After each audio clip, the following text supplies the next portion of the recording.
Hi guys, welcome back. So, France beat Wales in Wales, Scotland beat Italy. Let's get stuck straight into that Wales-France game because it was fantastic, by far the best out of the two. No disrespect to Scotland's win, but it was just such an epic battle between Wales and France. 23-27, France come away with the win. No bonus point, Wales get a losing bonus point, and both sides, I thought, just absolutely fought their hearts out. Sure, France came out on top, deserved it on balance. Wales will be gutted, but you know, they didn't execute when they needed to. And let's get into what happened. So the game started at 100 miles an hour and it just carried on at 100 miles an hour. Just brilliant, as expected. Wales get an early penalty, 3-0, nice kick from Biggar. And Biggar played very well technically. He made a couple of errors, but he did a lot of very good stuff as well. A real competitor, Dan Biggar, will come back to him. But then there's a high ball fumble, a brilliant high ball kick from France, loads of pressure, but Halfpenny does fumble at a really bad time, and it fortuitously bounces into Boutier's arms and he goes under the post, and it's 3-7. France are playing well, but you know, it was a little bit against, you know, it wasn't an obvious try that was coming, but they earned their luck, as France did in this game. Where they got some luck, they did certainly earn it. Anyway, then on 9 minutes, Dupont makes two massive plays. He does a brilliant rush tackle, and they use Dupont in the front line of defence a lot, which is very interesting. Brilliant tackler, gets off the line crazy quick. And he does a brilliant kick through, very nearly a try for Teddy Thomas. I mean, Dupont was brilliant in this game. I think man of the match went to Intermac, but Dupont is the best 9 in this Six Nations by miles. Then North is KO'd on 10 minutes. Horrible, goes down like a sack of potatoes, completely knocked out cold by an elbow. Wakes back up like a Tyson Fury, but you know, he goes off. In commentary they're saying, oh, I hope he comes back on, but he's been knocked out, clearly knocked out. You shouldn't come back on, and luckily he doesn't. Not great for him. He has been knocked out before, so you know, I was having a discussion with one of the commenters in the comment section about how you can be more susceptible to knockouts after you've had quite a few. North's had a few, so that's not great, so we'll see how that goes. But anyway, on 12 minutes, France looking very dangerous in attack and very keen in defence. Could they keep it going, I was thinking at that point. And by the end of the game, yes, they could. They kept it going against England. And then away from home, I thought, surely they can't quite keep it going, but they were keen right up until the end, until that final turnover that won them the game. So fair play to them. But Wales do some good stuff. They do get around the outside occasionally. France are really trying to shut the door hard, and they had success in shutting the door hard outside. But Biggar was going through a few nice chip kicks. There were a few clever kicks behind. It was just a great game, a real contest. And then a series of penalties for France, get them a penalty, so 3-10. So France are on top, and it's particularly due to their vicious defence. Absolutely vicious line speed, just Sean Edwards all over, and counter-rucking, contesting those rucks, trying to shut off the outside. There were gaps if you could get them there, and occasionally Wales did. They certainly made breaks. But anyway, just a great game. And Wales did get outside a few times, but hard to exploit when you're under that much pressure. Anyway, Welsh get a nice easy penalty. Think about whether to run it, but kick it. 6-10. We'll come back to the kicking or the running penalties a bit later. Then a try. Classic French break. Broken play, but was it forward? So it was ruled out for a forward pass, and it probably was just forward, but it was close. But then 2 or 3 minutes later, there is a try, and it's a really good front peel try. I think it's Will Helms comes around the front and just flattens the winger and goes over. That's 6-17. So what a great start for France. Wales haven't played badly in this first 30 minutes. They've just been overwhelmed a bit by the French tenacity. You know, the sheer force in which they're going into their tackles and their attack, to be fair. Anyway, And it was actually the French defence that forced that line out for the try in the first place, so a well-earned try there. Then another really good chip kick from Bigger, another nearly try for Wales. I mean, Wales did have a number of good opportunities in this game. That was a good one there.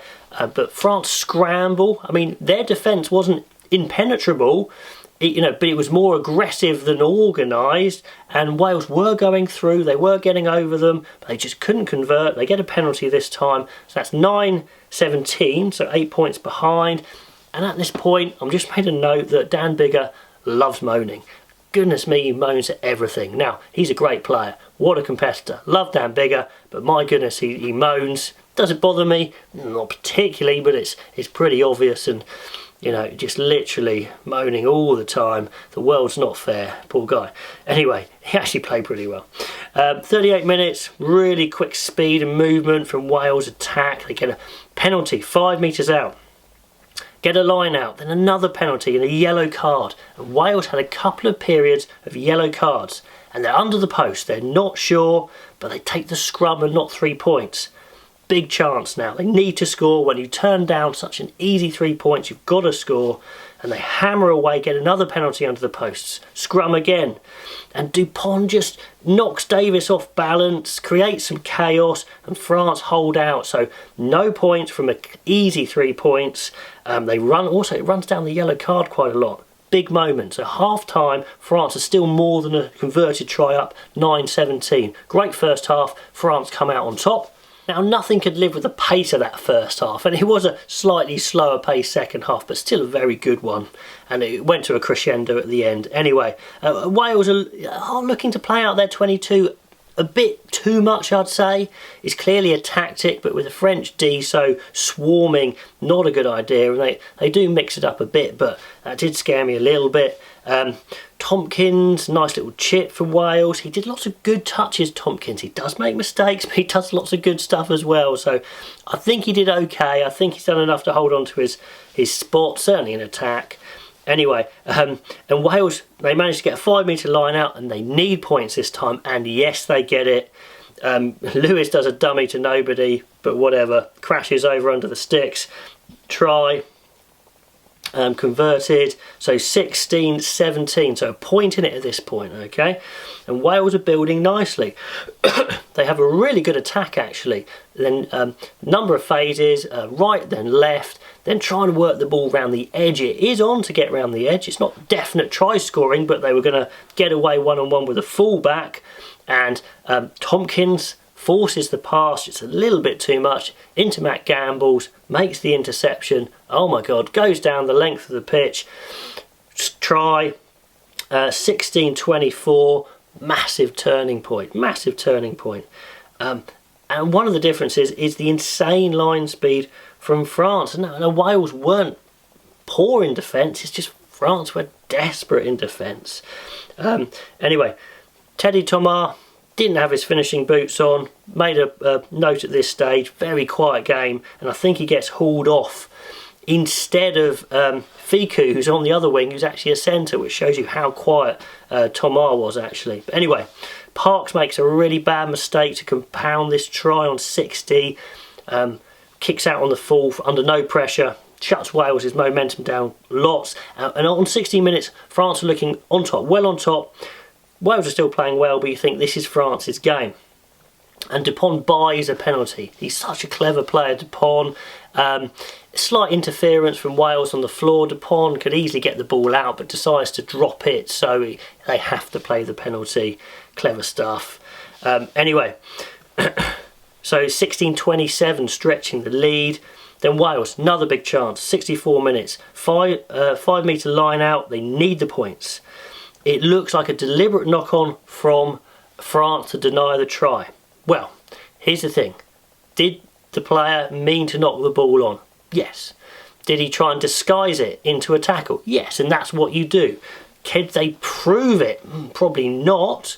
But if the decision on pitch had been deliberate knock-on, I think it would have been upheld. But because it wasn't, again, they upheld that. So, comments below on what you think of that one, but it wasn't given. But they get the 5 metre scrum out again. Now, here we go. Wales have to score. 5 metre scrum. They get a penalty. Another 5 metre scrum. And another penalty. I'm thinking surely yellow card. And yes, another penalty. One of the French props goes off, so it's a fresh prop on. I think they've even got a back in the back row as well. I think it's Jemba Bamba comes on, who isn't maybe the best scrummager. But the penalty in the next scrum goes to France. How did that happen? No idea. Comment below if you know what happened there. Wales don't score. Just massive, massive deflating moment. And I'm thinking, is that the game right there? Now it proves to be, although it gets close again. 70 minutes, the French defence is still vicious, which is impressive, and they're continuing to force mistakes as Wales look to chase this game. Bigger goes for a massive kick to touch, like maybe he should have, but he just misses it. Another thing not going Wales' way. But they still get attacked 5 metres out. Bigger goes over the line, but is it grounded? It's blooming close, but this one's given. Yes, so it's 23-27. This game has got this massive crescendo. One try to win it. France miss a penalty but wind down the clock. But Wales still get one more chance. Brilliant break from Tompkins. The guy's got great feet. But desperate French scramble. Gets back, I think it's Camille Chat on the ball. So quick. Wins the penalty. Nice little scuffle at the end. This game had everything. Kick it out. Game over. 23-27 to France. Epic game. All the players deserve to be congratulated, 100%. The intensity of France of the first half caught out Wales a little bit. Wales weren't poor, it's just France were at that different level.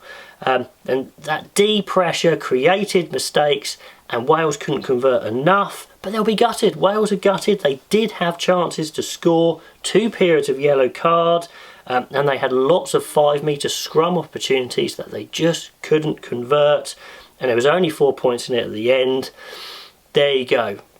So Welsh fans, you're going to be disappointed, but it was a fantastic game. That is the Six Nations for Wales, but not a bad performance, to be honest. Dupont and Intermac were just fantastic. Young halfbacks, the real deal. And surely, here's the point to finish on, Wales' biggest error was not giving Shaun Edwards 4 years. We definitely want you. A deal like that. So he went elsewhere and look what he's done to the French D. Anyway, the French Grand Slam dream continues. Can they take it all the way? It's going to be fantastic to see. Let me know what you thought of that game. So Italy versus Scotland. Well, it's 0 points to Italy, which is crushing really. Scotland 17 don't get the bonus point and they'll be very disappointed by that. But they get a big win, if you like, away in Italy, although not big enough. Anyway, at the beginning of this match, I thought we were on for a close contest. Not because Italy looked player for player on a par for Scotland. They weren't.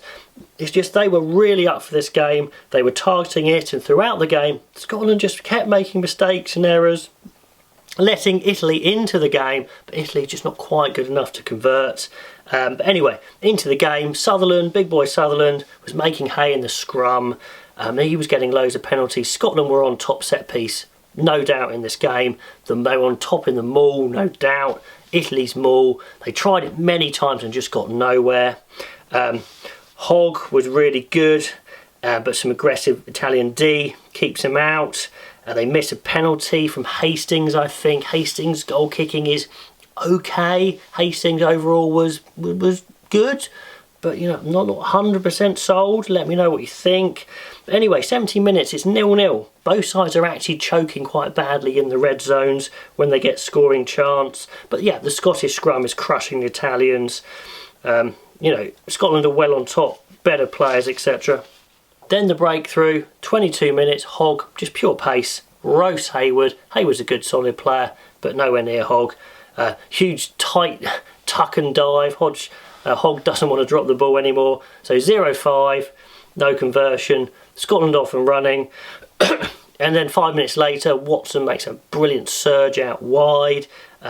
Inside ball to Price, and it was going to be a try, but earlier in the move there was a slide forward pass, or they would have been well away there. And as I was thinking at the time, before half time, Italy made a change at prop because they were getting stuffed in the scrum. And Italy are running the ball, they're going through nice phases, but they're just not really getting anywhere, simply because the players aren't quite up to the standard of the Scotland players. And that's the story really. They're a good team, Italy. They're just playing at the wrong level. Simple as that. They're playing, they just need to be half a level lower and they'd be unbelievably competitive. Anyway, simple as that. Okay, then at half time, 0-5. Scotland should be a lot further ahead. Italy are fighting hard, but they really can't get anywhere, not making any serious dents. You know, they're lacking the stars. Pelledri is epic, to be honest. Physically, skillfully, he actually missed some 2-on-1s and some opportunities to move the ball later in the game, but you know, he's possibly their one star, and they really are lacking some absolute world-class players. On 42 minutes, Scotland makes some really nice variations off 9. Price sucking in players, inside balls, 1-2s if you like. Nearly over again, but Pelledri saves the day. Story of the game really for Scotland. Should have got a bonus point easily, but don't. And Scotland very sharp over the ball, much sharper over the ball than Italy. I thought Ritchie and Watson both looked decent. Bradbury, jury's still out for him at 8 actually. Anyway, on 46, the sustained battering of the line for Scotland pays for a try for Harris, so well done for him. He had a good game defensively and he scored a try, so justified his selection. I'd actually selected him in my kind of pseudo selection before, so good to see him doing well. So 0-10, goal kicking again not great. Finally, Italy get a scrum penalty, but again, when they get in good positions, 10-15 metres out, they make mistakes, they fumble, start going backwards. But it's a bit end-to-end. Hastings just absolutely goes through a huge gap, canters through a huge gap in the Italian defence, but just dithers, doesn't really do anything of nothing. And again, Pelledri, he passes the ball back to Italy, that's what it is.